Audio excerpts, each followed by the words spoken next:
दमनक ने कहा, तो क्या आप केवल आहार मात्र की इच्छा करते हो? यह उचित नहीं है। कहा भी है, मित्रों का उपकार करने से, शत्रुओं का अपकार करने से बुद्धिमान राजा का आश्रय करते हैं। केवल पेट कौन नहीं भरता है? जिसके जीने से बहुत से लोग जिए वही जीता है, नहीं तो चिड़िया भी अपना पेट भर लेते हैं।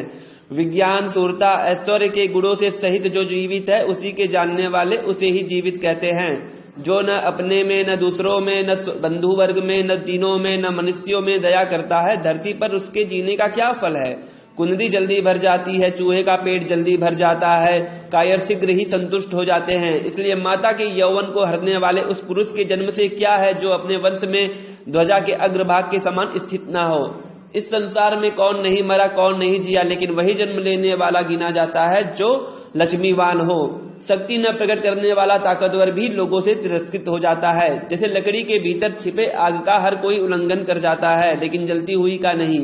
करकट बोला, लेकिन हम तो यहाँ मंत्री भी नहीं हैं, अप्रधान हैं, सो हमें इससे क्या मतलब? बिना पूछे जो अप्रधान राजा के आगे बोलता है वह केवल असम्मान को प्राप्त होता है। वचन वहां कहना चाहिए जहां कुछ कहने का फल हो, जैसे कि सफेद वस्त्र पर रंग स्थायी होता है। दमनक बोला, ऐसा मत कहो। यदि राजा का सेवन करे तो अप्रधान भी प्रधान हो जाता है, और कार्य से वर्जित हो तो प्रधान भी अप्रधान हो जाता है। कहा भी है, राजा निकट के ही मनुष्यों को मानते हैं, चाहे वह विद्याहीन, कुलहीन, संस्कारहीन ही क्यों ना हो। राजा लड़की और बैल जो निकट होता है उससे ही लिपटते हैं। जो अपनी जाति, ज्ञान आदि के अभिमान से राजा के पास नहीं जाते हैं, वे जीवन पर्यंत लक्ष्मीहीन रहते हैं। विद्या युक्त कारीगर और विक्रम से जो संपन्न लोग हैं, वह भी राजा के बिना आश्रय नहीं है। सांप, हाथी, शेर को भी लोग वश में कर लेते हैं, तो बुद्धिमानों का राजा को वश में कर लेना क्या बड़ी बात है। करकट बोला, फिर आपकी क्या करने की इच्छा है? दमनक बोला, आज हमारा स्वामी पिंगलक डरा हुआ है, हमें उसके निकट जाकर उसका आश्रय ग्रहण करना चाहिए, उसके भय का कारण जानना चाहिए, इसलिए मैं उसके पास जाकर उसके भय का कारण पूछूंगा। करकट बोला, आपको कैसे पता कि शेर भयभीत है? दमनक बोला, इसमें कौन सी बड़ी बात है? कहे अर्थ को जानवर भी जान लेते हैं, पंडित लोग तो बिना कही बात को भी जान लेते हैं। आचार्य मनु ने कहा है कि आकार से, संकेत से, चाल, क्रिया, नेत्र और मुख के विकार से मन के अंदर की बात जानी जाती है। तो इस प्रकार अपनी बुद्धि से शेर को निर्भय कर उसे वशीभूत कर मंत्री पद को प्राप्त करूंगा। करकट बोला, आप सेवा धर्म से अनभिज्ञ हो तो शेर को किस प्रकार से वशीभूत करोगे? दमनक बोला, मैं किस प्रकार से अनभिज्ञ हूँ? पिताजी से नीति शास्त्र पढ़ते हुए जो सुना है वह सेवा धर्म का सारभूत हृदय में संचित कर लिया है, उसे सुनो। साहसी, विद्वान और सेवक सोने के फूल वाली पृथ्वी को प्राप्त करते हैं। वही सेवा है जो प्रभु का हित करने वाली है, वह प्रभु के वाक्य में ग्रहण की जाती है। विद्वान उस द्वार से राजा का आश्रय करे। जो सेवक के गुण न जाने, विद्वान उसकी सेवा न करे, उससे कुछ फल नहीं होता। जैसे ऊसर भूमि के जोतने से उपज नहीं होती। सेवक कंजूस मालिक की निंदा करता है, लेकिन अपनी निंदा नहीं करता। जो उसके पास उसके कंजूस होने पर भी सेवक बना हुआ है। जिसके पास भूख से व्याकुल सेवक आराम को प्राप्त नहीं होता, वह राजा आग के पेड़ के समान त्यागने योग्य है। सेवक को राजमाता, पटरानी, कुमार, मुख्यमंत्री, पुरोहित और द्वारपाल से भी राजा के समान बर्ताव करना चाहिए। कर्म अकर्म जानने वाला पुकारने से जी ऐसा है और बिना विचारे आज्ञा पालन करे, वह राजा का प्रिय होता है। जो प्रभु की प्रसन्नता से प्राप्त हुए द्रव्य से संतोष प्रकाश करे और उनके दिए वस्त्रादि को अपने शरीर पर धारण करे, वह राजा का प्रिय होता है। अंतःपुर में रहने वालों के साथ सलाह नहीं करता हो, न राजा की पटरानियों से बात करता हो, वह राजप्रिय होता है। जुए को यमदूत के समान, सुरा को विष के समान, स्त्रियों को कुत्सित आकार वाली देखता है, वह राजा का प्रिय होता है। जो युद्ध काल में आगे चले, पुर में पीछे पीछे चले, महल में प्रभु के द्वार पर स्थित रहे, वह राजा का प्रिय होता है। मैं प्रभु का नित्य सम्मत हूँ, ऐसा विचार कर जो कठिनता में भी मर्यादा का उल्लंघन ना करे, वह राजप्रिय होता है। जो प्रभु के कहने पर विरुद्ध उत्तर नहीं देता है, समीप में उच्च स्वर में नहीं हंसता है, वह राजप्रिय होता है। जो भय रहित हो, युद्ध को घर मानता हो, प्रदेश को अपने नगर के समान मानता हो, वह राजप्रिय होता है। राजा की स्त्रियों के साथ संगति न करता हो तथा उनकी निंदा और उनकी विवाद न करता हो, वह राजप्रिय होता है। करकट बोला, तो तुम प्रथम वहां जाकर क्या कहोगे, वह तो कहो। दमनक बोला, कहने से वाक्य उत्तरोत्तर प्रवृत्त हो जाते हैं, जैसे सृष्टि के गुण से बीज होता है। किसी का वचन तोते के समान मधुर और मन में कपट तथा किसी का वचन कठोर परंतु हृदय कपट शून्य होता है। मैं असमय के वचनों को न कहूंगा, क्योंकि अप्राप्त काल के वचनों को बृहस्पति भी कहें तो वो भी अपमानित होते हैं। कर्कट बोला, पर्वत के समान राजा सदा दुरारास्य है, जैसे कि राजा और पर्वत सांप स्वापद जीवों से युक्त दारुण और नीचे ऊंचे मार्गों से विषम होते हैं, इसी प्रकार राजा दुष्ट से सेवित होने से कठिन होते हैं। सुख भोग में रत फण वाले, केचुलधारी, कुटिल, टेढ़ी गति वाले, निष्ठुर चेष्टा वाले दुष्ट राजा सर्प के समान मंत्र चित्तानुवृत्ति से ही साध्य होते हैं।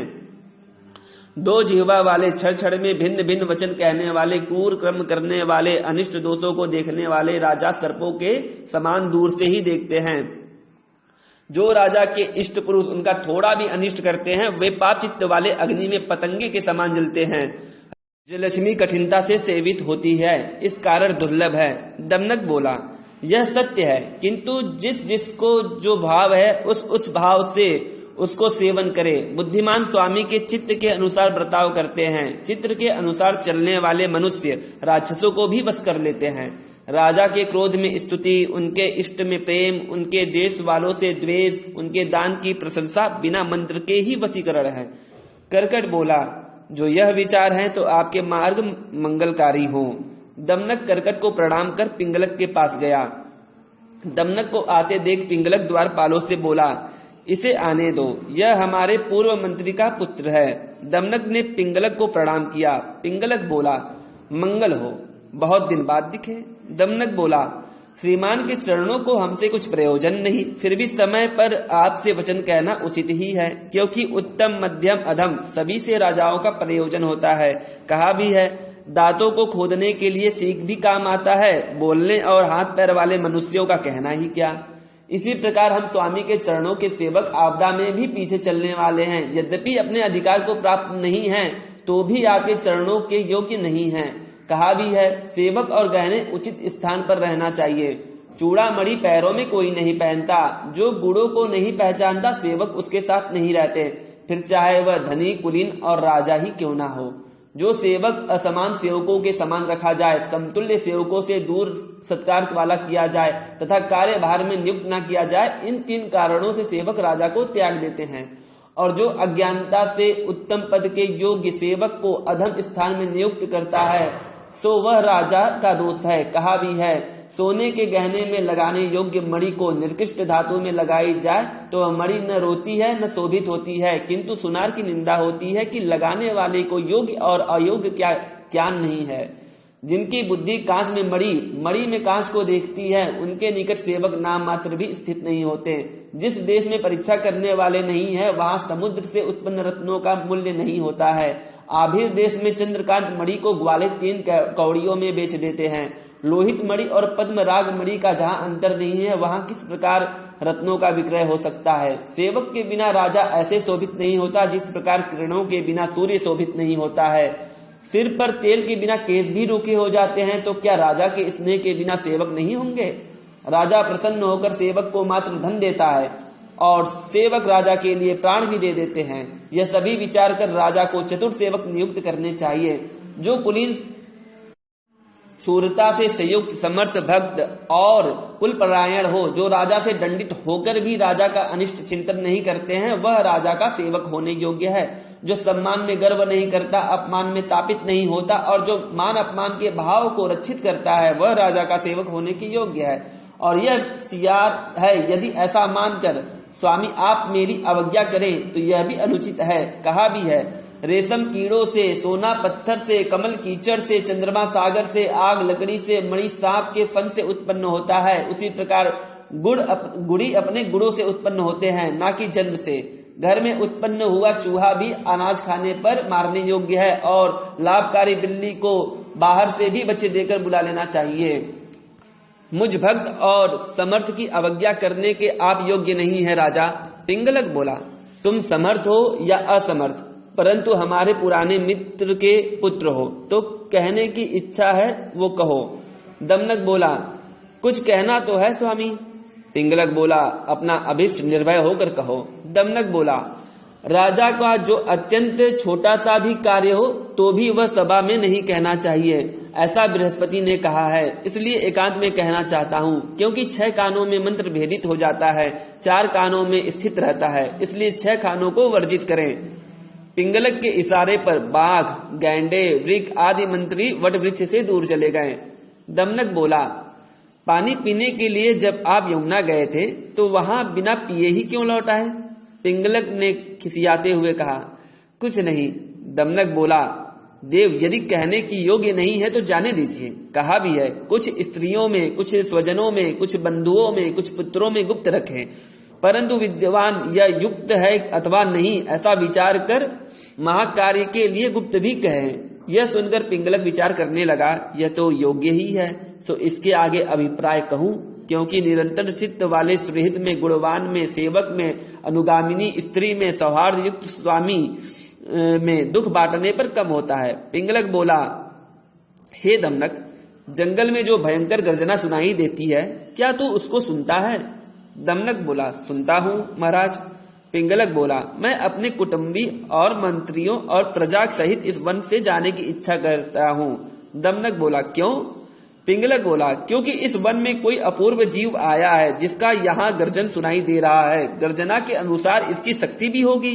दमनक बोला, स्वामी, कुल क्रमागत वन त्याग करना उचित नहीं है, क्योंकि वेणु, नगाड़े, वीणा, मृदंग, ताल, पटक, कलह आदि के शब्द अनेक प्रकार के होते हैं, सो केवल आपको शब्द मात्र के भय से यह जंगल छोड़ना उचित नहीं है। कहा भी है, जिस राजा का धैर्य अति भयंकर शत्रु के सामने भी नष्ट नहीं होता है, उसका कभी पराभव नहीं होता है। भगवान के भी डराने से धीर नहीं धरते हैं। गर्मी में छोटे तालाब सूख जाते हैं, लेकिन समुद्र और भी बढ़ जाता है। जिसको विपत्ति में दुख, संपत्ति में हर्ष और रण में भय नहीं होता, उस वीर को कोई विरले ही माता जन्म देती है।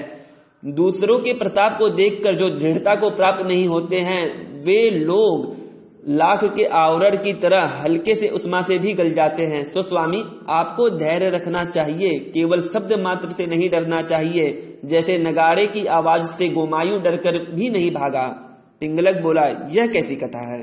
दमनक बोला, गोमायु नामक सियार भूख से बेहाल रणभूमि में दोनों सेनाओं की लाशों को देखकर प्रसन्न हुआ। वहां गिरे हुए नगाड़े पर हवा से लटकी हुई वृक्ष शाखाओं के पड़ने से उत्पन्न हुए आवाज को सुनकर डर गया, लेकिन भागने से पहले गोमायु ने ठाना कि जब तक यह नहीं पता करता कि ये आवाज किसकी है, मैं अपना वन नहीं छोड़ूंगा। कहा भी है, भय और हर्ष होने पर जो विचार करता है और कार्य को शीघ्रता से नहीं करता है, वह दुख को प्राप्त नहीं करता है। धैर्य धारण कर गोमायु धीरे धीरे आवाज की तरफ गया। नजदीक जाकर सब हाल जानने पर सियार नगाड़े को देखकर सोचा कि इसमें बहुत खून और मांस होगा, लेकिन फाड़ने पर उसे खाली लकड़ी और चमड़े की पतली परत मिली। गोमायु मन में सोचा कि अच्छा हुआ इस खाली नगाड़े की आवाज सुनकर व्यर्थ का भागा नहीं। इसलिए महाराज, मैं आपसे कहता हूं कि केवल शब्द मात्र से ना डरे।